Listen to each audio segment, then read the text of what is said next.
Greetings, beautiful soul. It's an honor to co-create this space with you, as always.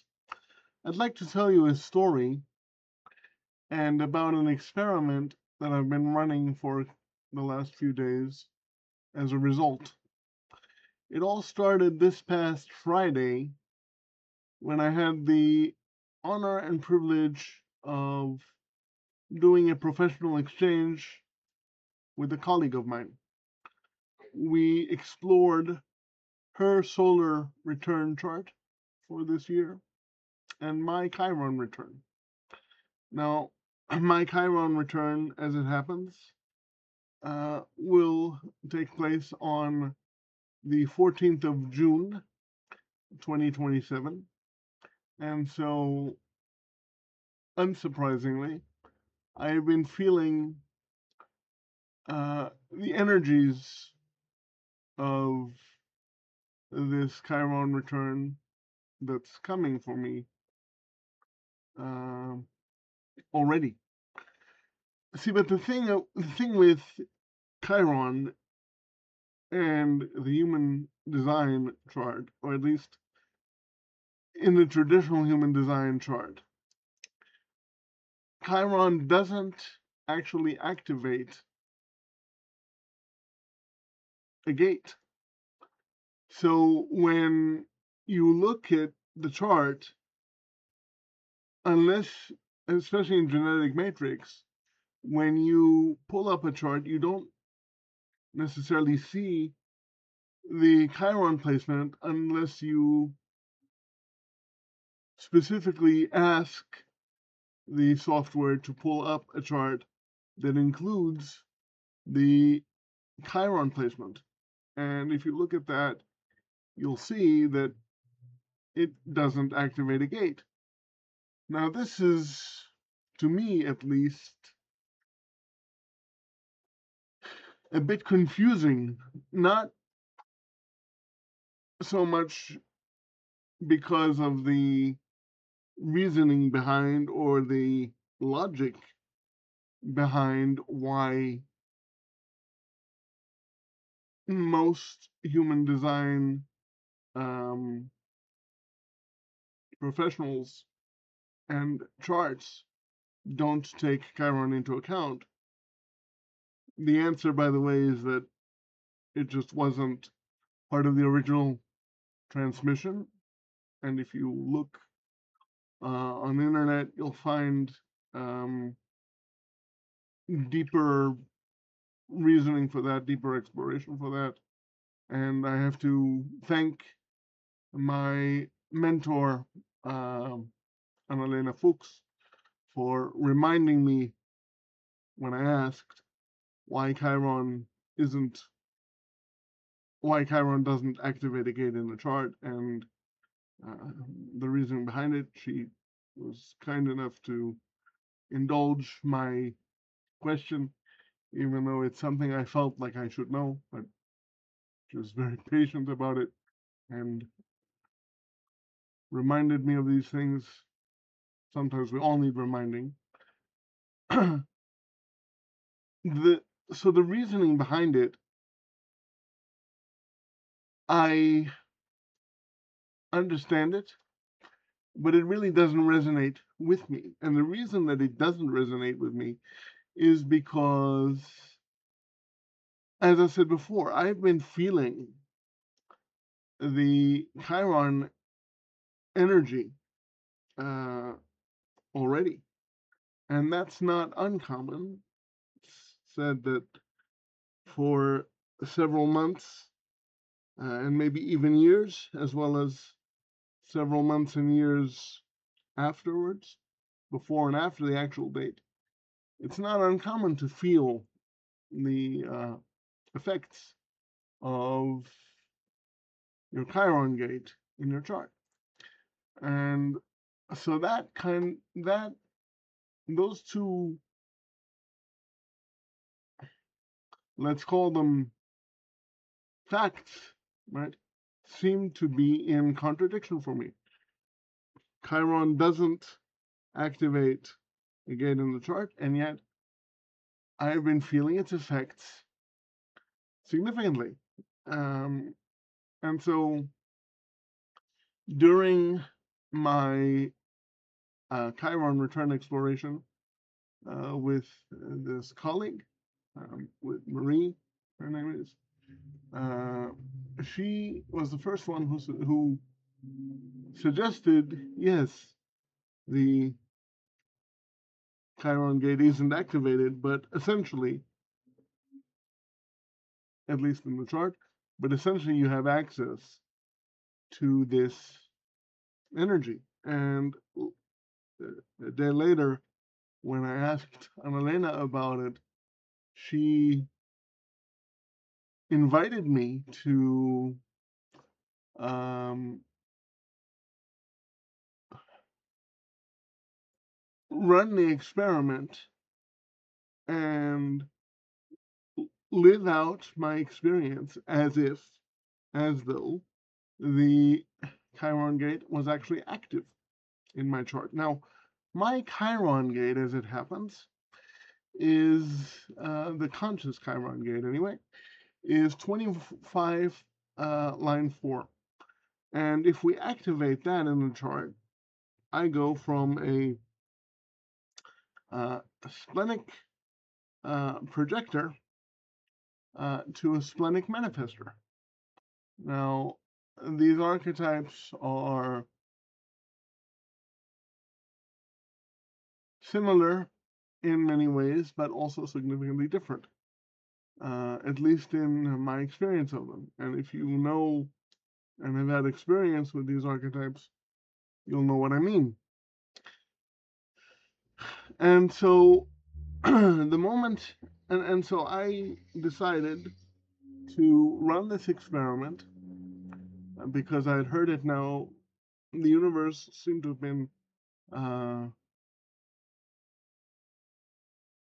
inviting me to run the experiment from two different sources, both in short order of each other. You know? And so I've decided to try an experiment and live for a while as if I were actually a 3/6 splenic manifestor, as opposed to a 3/6 splenic projector. Now, with this manifestor archetype chart, I have a defined will, right? Whereas with the projector natal chart, my will is undefined, and I have a complete channel of initiation, 5125. And this, the moment, or almost the moment that I made the decision to attempt this experiment and see what happens, it landed in my body in a way that I cannot describe in words.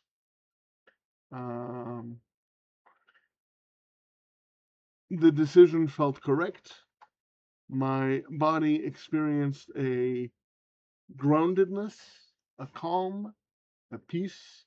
I felt empowered in a way that, even though the projector chart has felt like home for quite some time. In fact, ever since I first discovered it through the true sidereal midpoint calculation system, I've rarely felt more at home when looking at my own natal chart until now than I did when I was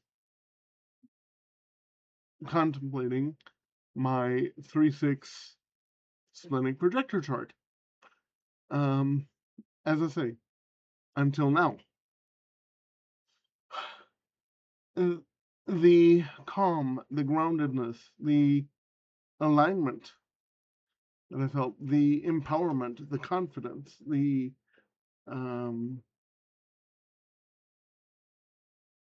self assuredness that came with the what felt like a switch flipping.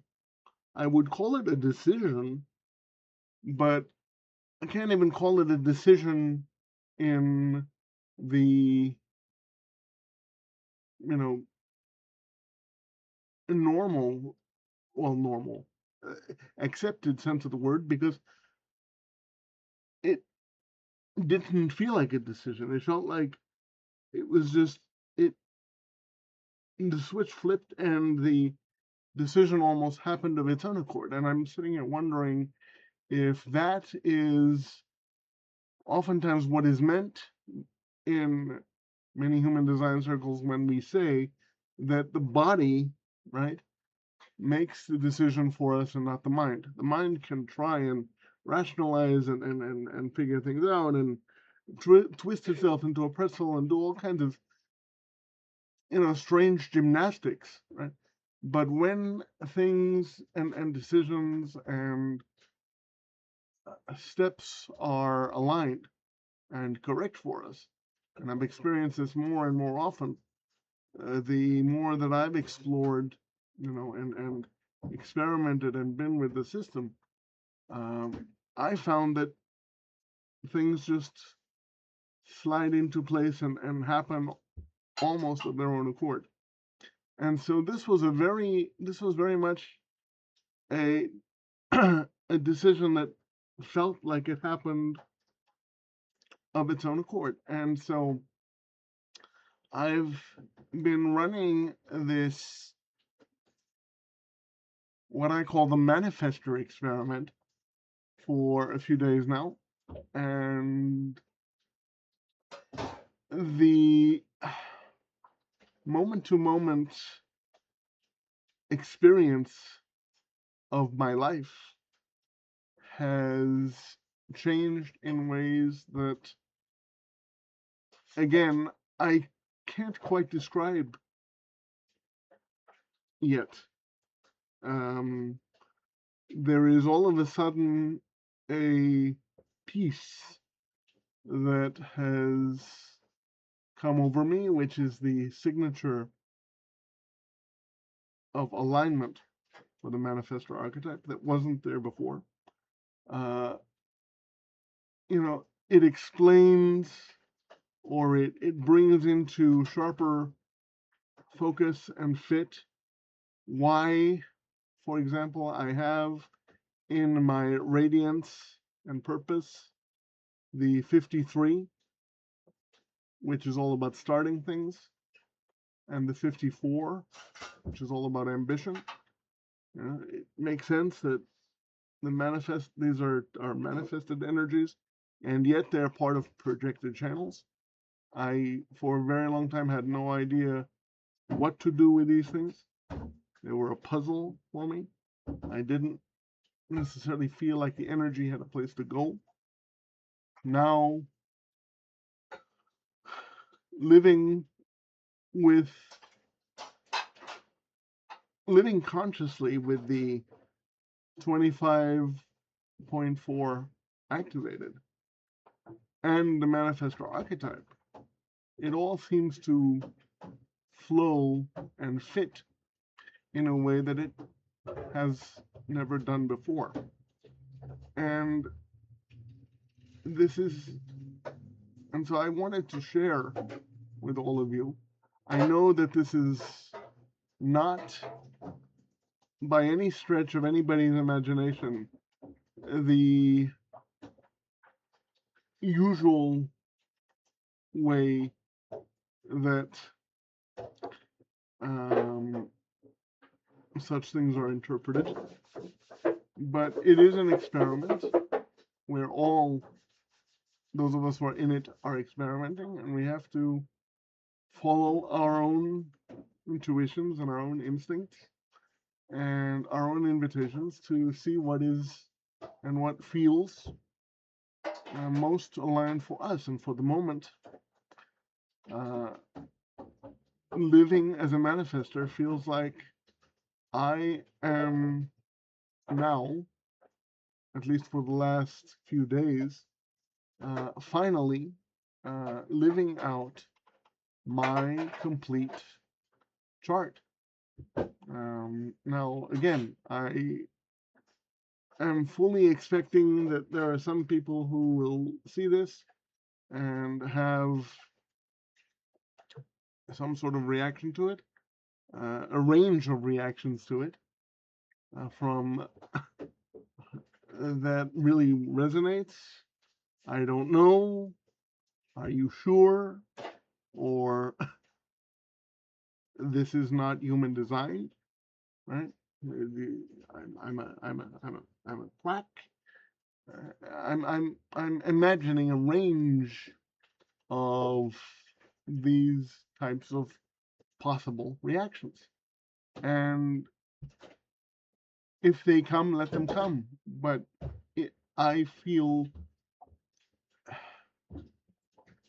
at least since the shift happened for me, since the decision was made for me to try out consciously the manifestor archetype, I feel, as I've said, more grounded than I ever have, and more empowered than I ever have, and calmer than I ever have, more peaceful than I ever have. And that's just strange and wonderful and awesome and amazing to me. And so, in the spirit of the manifestor energy that I've already had in my chart, with the 53, the 54, and the 51, all there already, and others. I make this video, and in the spirit of my 3-line, let's see what happens. If any of this resonates with you, even if it doesn't, I would be tremendously interested and eager to hear from you. We can start a discussion about this. We can explore together. We can talk about it. We can see where it takes us. But for me, as I say, I still feel very much like myself. I still hold with the idea that many of and most of the way that I will navigate the world is according to the projector strategy of waiting for the invitation, because guess what? 22 out of the 36 channels in the human design chart are projected channels, which means that in order to get the most out of those channels, to have them expressed in their highest octave, shall we say, these energies have to be, it is suggested that they be invited out. And so, and that is true for any chart. And so the suggestion of waiting for the invitation, right, still holds for me. It's been life-changing. But I also am aware and in deep reverence and respect for the manifestor energy in my chart, and the ability of a manifestor to simply be a channel for universal wisdom, for innovative ideas, for to initiate others to, in my case, with the full channel of awakening, to facilitate the awakening of consciousness in others. And I'm very aware and, as I say, in deep reverence of that element as well. And in my experience, they don't contradict each other. And as I said before, the most important piece for me is that it has brought a sense of grounding and peace and empowered confidence that I don't think I've ever experienced before in my life. And so I'm going to keep going with this experiment, see where it takes me, and I'll report back uh, as I'm inspired to do so. So, well, when I say, um, you know, I'm a manifester, you may not see that in the chart, in either of my charts. You know, in the tropical, I'm a 6-3 manifesting generator, and in the true sky chart, I am a 3-6 projector. But in what I have come to and coming to know as my full chart, I'm a 3-6 splenic manifester, and I'm just now beginning to discover and step into everything that could mean moving forward. And I can't wait. So, thank you for your attention. Thank you for being with me, for hearing this transmission. If it resonates with you, feel free to reach out. And as I said before, let's have a discussion. I'm curious to see what reactions I get from this. Until next time, take care of yourselves and each other. And as always, I remind you that the Force, it is and will be with you always. Much love.